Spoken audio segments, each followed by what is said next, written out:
बच्चों, इससे पहले वीडियो में हम समुच्चय सिद्धांत के बारे में बहुत सारी बातें आपको बता चुके हैं।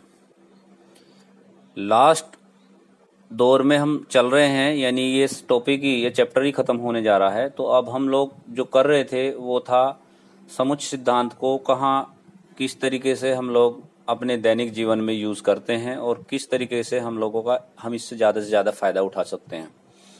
तो कल एक मैंने सवाल बताया था पिछली वीडियो में, वो काफ़ी लेंदी था और मैंने ये भी कहा था कि ये सवाल मैंने इसलिए चुना है ताकि सभी तरीके के सवाल आप हल कर सकें और उनको समझ सकें।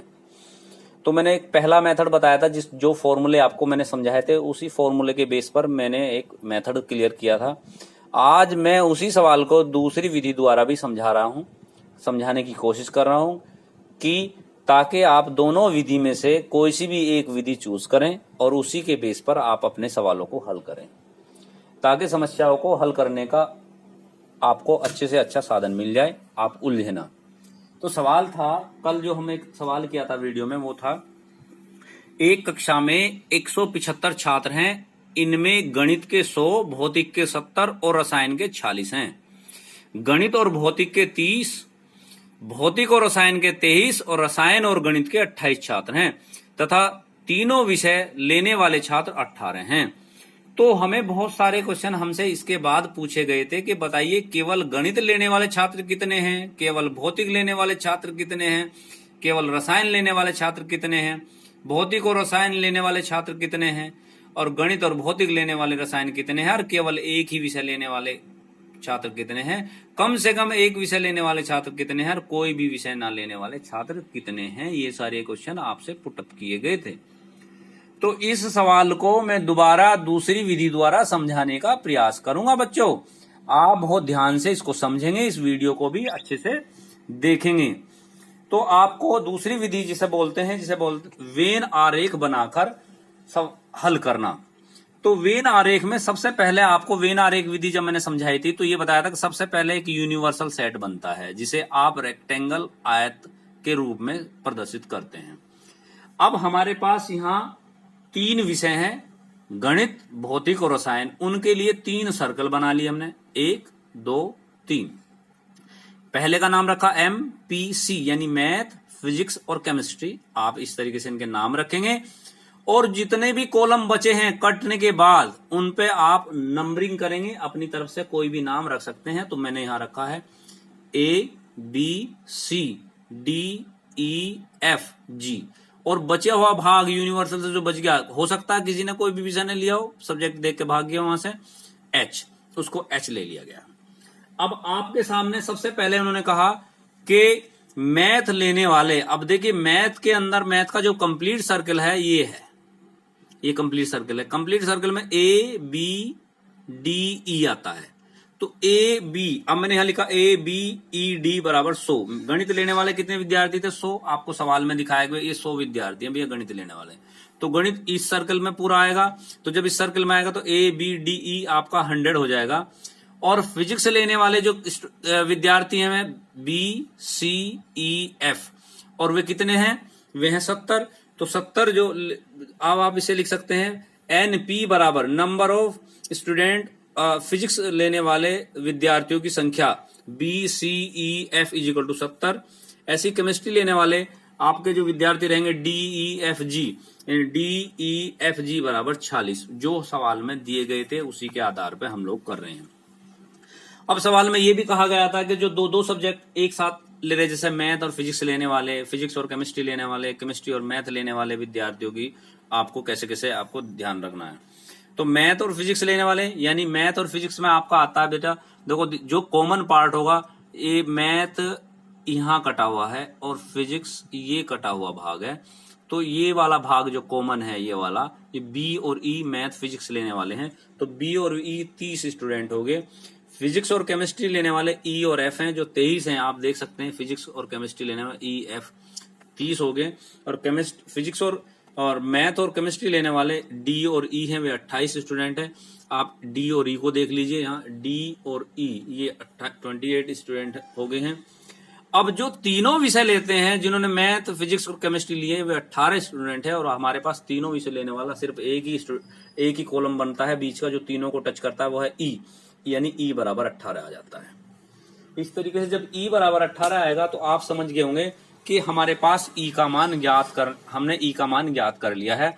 अब ई के माध्यम से हम जितने मान और ज्ञात कर सकते हैं, आप इस पे भी गौर करेंगे बच्चों। अब गौर आप समझिए कैसे करेंगे। अब देखिए, इसमें यहां था ई प्लस एफ, तो ई कितना 18, 23 में से 18 जाएगा, कितना बचा 5, यानी एफ का मान यहाँ 5 आ जाएगा, जो कि मैंने निकाल लिया है।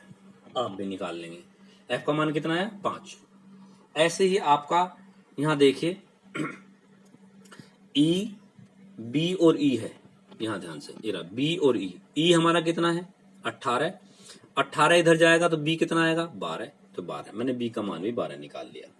ऐसे आप यहां देखिए एफ निकल गया, डी देखिए, अब डी और ई, डी ध्यान देंगे, डी ई, ये रहा डी और ई, डी आप ई है आपका 18 और डी निकल जाएगा 10, अब 10 आ गया, तो आपके पास 4 मान आ गए, ई, बी, डी और एफ। जब 4 मान आ गए तो आपके पास इतनी वैल्यू हो चुके हैं कि आप और बाकी की वैल्यू भी आराम से निकाल सकते हैं। अब बाकी के निकालने के लिए आप देखिए एनसी यानी जो केमिस्ट्री लेने वाले स्टूडेंट थे, डी ई एफ जी बराबर 46 थे, जिसमें आपके पास ई का मान भी पता है, डी का भी पता है और जी का नहीं पता, एफ का पता है, ये तीनों मान पता है, डी ई एफ। आप जैसे इस मान को रखेंगे, तीनों को जोड़ने के बाद जी का मान आ जाएगा 13। ऐसी N P, B C E F, आपके पास कितनी वैल्यू पता है आप जानते होंगे, बी पता है, ई पता है और सी पता है। बी का मान पता है बेटा आपको, बी, ई पता है और एफ भी पता है, जो हम पहले निकाल चुके हैं। इनको आप जब रखने के बाद आप करेंगे तो सी बराबर, आप ये 70 था, सी बराबर 35 आ जाएगा। ऐसी N M, A B E D, तो डी ई आप पहले से जानते हैं, बी आप अभी ज्ञात कर चुके हैं, ए आपका निकल जाएगा 60 आ गया, ये इनका टोटल 100 मैंने निकाल भी रखा, ए प्लस 12 प्लस 18 प्लस 10 बराबर 100, यानी ए बराबर 16। अब आ जाइए एन यू, यानी कंप्लीट, यानी यूनिवर्सल सेट में सारे के सारे आ जाएंगे, ये सब आ जाएंगे, ये पूरे यूनिवर्सल में A B C D E F G H तक आपके टोटल स्टूडेंट थे 175। अब मैं जब इनको सबको ऐड करता हूं यहां तक 13 तक, तो एच बचता है, जो एच बाहर था, देखो एच बाहर रखा गया था, तो यो एच का मान आ जाता है 22। यानी वे विद्यार्थी जिन्होंने कोई भी विषय नहीं चुना या कोई भी विषय लेने में असंभव रहे या मिल नहीं पाया या उनके मार्किंग या मार्क्स कम थे, ऐसी अब आपके सामने सारी वैल्यू आपके पास आ जाती है। तो जब जितने क्वेश्चन आपसे पूछे गए थे उनका आंसर आपको इन्हीं में से मिल जाएंगे। इन्हीं को ध्यान से देखेंगे, इनको रफ नहीं करेंगे, बाकी को मैंने सबको रफ कर दिया है। पहला प्रश्न इसने कहा था हमसे, केवल गणित लेने वाले विद्यार्थी, केवल गणित। अब केवल गणित में आप देखेंगे, केवल गणित लेने वाले छात्र। अब ए, आपने जब वेन डायग्राम देखा होगा तो वेन डायग्राम में आपका ए अलग दिख रहा था, केवल जो गणित, देखिए आप मैं फिर बना रहा हूं क्योंकि मैंने वहां से रफ कर दिया, यूनिवर्सल ए, ये ऐसे A B C D E F G H, तो केवल गणित लेने वाला ए भाग, ये तो सब कॉमन पढ़ रहे, तो ए हमारा बचा हुआ देखो ये, तो गणित लेने वाला विद्यार्थी ए हमारा हो गया 35, हमारा 35 था। फिर केवल भौतिक लेने वाले विद्यार्थी, जो भौतिक लेंगे वो भौतिक कौन कौन से छात्र, भौतिक लेने वाले छात्र, भौतिक में आपका आ जाता फिजिक्स, जहां है ये एम है, ये पी है, ये सी है, सिर्फ ए बी सी जिन्होंने भौतिक विज्ञान लिया, सी की संख्या आपके सामने आई थी 35, नो ए आया था 60 और ए 60 आया था, मैं गलती करके बेटा ध्यान देंगे, और सी आया था हमारा 35 जिन्होंने केमिस्ट्री लिया, फिजिक्स लिया। और केवल रसायन विज्ञान लेने वाले विद्यार्थी, केवल रसायन रसायन में आपका सी जी आता है और जी का मान है 13 जिन्होंने रसायन लिया। ठीक है, अब आपके पास तीसरा 3 बात तो आपकी समझ आ गई, केवल गणित, केवल भौतिक, केवल रसायन। भौतिक और रसायन, फिजिक्स एंड केमिस्ट्री, जिन्होंने दोनों चीज ली। अब फिजिक्स केमिस्ट्री में आप लोग चेक करेंगे, यहाँ फिजिक्स है, ये फिजिक्स केमिस्ट्री है, इनका जो कॉमन पार्ट है आप देखेंगे 2 होंगे। जिन्होंने फिजिक्स और केमिस्ट्री लिया, 2 कौन कौन से होंगे? भौतिक और रसायन लेने वाला एक विद्यार्थी, जो बीच में कॉमन बनेगा वो आप ध्यान से देखेंगे। जिन्होंने भौतिक और रसायन दोनों ही लिए, भौतिक रसायन लेने वाले विद्यार्थी, तो भौतिक ये है और रसायन ये है, A B C D E F ये बनता है। ई तो तीनों में कॉमन है, ये वाला एफ, तो सिर्फ एफ बनेगा और एफ का मान है आपका, आप देखेंगे 5। इसके बाद भौतिक रसायन, गणित, मैथ एंड फिजिक्स लेने वाले विद्यार्थी, जो मैथ और फिजिक्स में आपका बनता है सिर्फ बी है आपका 12। और इसका अगला स्टेप है भौतिक रसायन आ गया, गणित और भौतिक आ गया। केवल एक विषय लेने वाले विद्यार्थी, केवल एक विषय लेने वाले छात्र, जिन्होंने केवल एक ही विषय लिया है वो कौन कौन से हैं? ए सी जी जो भार है, ए सी जी केवल मैथ, जो ए सी और जी, केवल एक ए सी जी, जिन्होंने जो भार हैं वेन डायग्राम में आप ध्यान से देखें। ये मैं और बड़ा बना देता हूं क्योंकि उसमें दिख नहीं रहा होगा। A B C D E F G, तो इसमें ए सी और जी ये 3 ऐसे हैं जिन्होंने केवल एक ही विषय लिया। तो ए का मान आप जानते हैं, ए कितना था बच्चों? 60 35 13, 60 35 13, आपका टोटल आ जाएगा 108 जिन्होंने केवल एक विषय लिया। इसके बाद आपका कम से कम एक विषय लेने वाले विद्यार्थी, जो कम से कम एक ही विषय ले रहे थे, ज्यादा भी लिए होंगे लेकिन कम से कम एक विषय लेने वाले,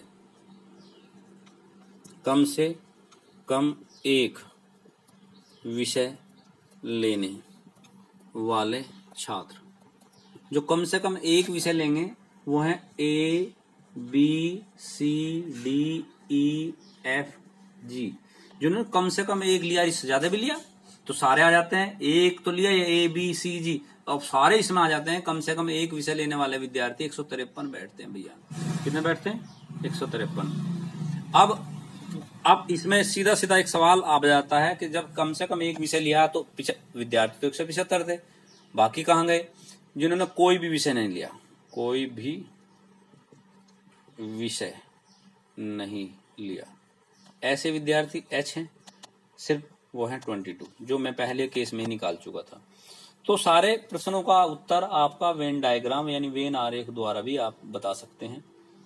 ये विधि भी आपके लिए बहुत यूजफुल और बहुत अच्छी रहेगी। आप इस पे भी फोकस करेंगे, इसको भी समझेंगे, इसके द्वारा भी प्रत्येक सवाल को आप कर सकते हैं। दोनों में से एक विधि आप जिसको भी चूज करना चाहेंगे वही आपको हम बता देंगे। आप डिस्क्रिप्शन बॉक्स में या व्हाट्सएप पे आप बोल दीजिए, हम उसी विधि से आपको बाकी के सवाल बताएंगे। ऐसे एक सवाल आप लेते हैं समझने के लिए। एक विद्यालय में गणित पढ़ने वाले 21 विद्यार्थी हैं, गणित पढ़ने वाले। तो अब आप गणित को ए मान लो, यानी एन ए, गणित पढ़ने वाले 21 विद्यार्थी। भौतिक पढ़ने वाले एन बी 26 विद्यार्थी हैं, और रसायन पढ़ने वाले एन सी 29 विद्यार्थी हैं।